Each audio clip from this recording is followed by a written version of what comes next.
സർക്കാർ ചെലവഴിച്ചത് 108 കോടി മാത്രം എന്ന് മലയാള മനോരമയുടെ ഒന്നാം പേജിൽ ദുരിതാശ്വാസ നിധിയിലേക്ക് എത്തിയ 772 കോടിയെക്കുറിച്ചുള്ള കണക്ക് അതുപോലെ തന്നെ അതിൻ്റെ ഉൾപേജുകളിലെല്ലാം മലയാള മനോരമയടക്കം ഇത് തന്നെയാണ് മുന്നോട്ട് കൊണ്ടുപോയിരിക്കുന്നത് നമുക്ക് കാണാൻ സാധിക്കും. അപ്പോൾ ഏതായാലും ഈ നമുക്കറിയാവുന്നതുപോലെ നമ്മളെല്ലാം ഈ നാട് മൊത്തത്തിൽ വയനാട് പുനരധിവാസത്തിൽ തന്നെയാണ് നിൽക്കുന്നത്. അത് പ്രതിഫലിക്കുന്ന തരത്തിലേക്കുള്ള വാർത്ത തന്നെയാണ് നൽകിയിരിക്കുന്നത്. ഉരുൾക്കടന്ന് ഉയർപ്പ് എന്ന് മലയാള മനോരമ ഉൾപേജിൽ ഉയരുകയാണ് ടൗൺഷിപ്പ് എന്ന് പറഞ്ഞിരിക്കുന്നു.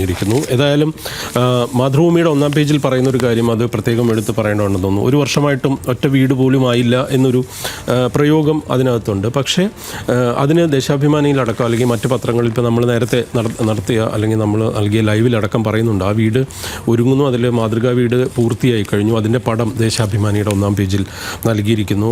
കാലാവസ്ഥ ഒരു വലിയ പ്രശ്നം തന്നെയാണ്. ഒപ്പം കോടതിയിൽ അല്ലെങ്കിൽ സ്ഥലമേറ്റെടുപ്പിൽ ഒപ്പം തന്നെയുള്ള മറ്റ് സാങ്കേതികമായ നൂലാമാലകൾ, എങ്കിലും അതൊരു എക്സ്ക്യൂസസ് അല്ല, അത് എത്രയും പെട്ടെന്ന് പരിഹരിക്കേണ്ടതാണെന്നുള്ള കാര്യത്തിൽ തർക്കമൊന്നുമില്ല. ഏതായാലും ഇന്നത്തെ പ്രധാനപ്പെട്ട എല്ലാ ഒന്നാം പേജുകളിലെയും അടക്കം അല്ലെങ്കിൽ ഉൾപേജിലെ സ്പ്ലിറ്റ് പേജുകളിലെല്ലാം തന്നെ വയനാട് ദുരന്തവുമായി ബന്ധപ്പെട്ട കാര്യങ്ങൾ തന്നെയാണ്.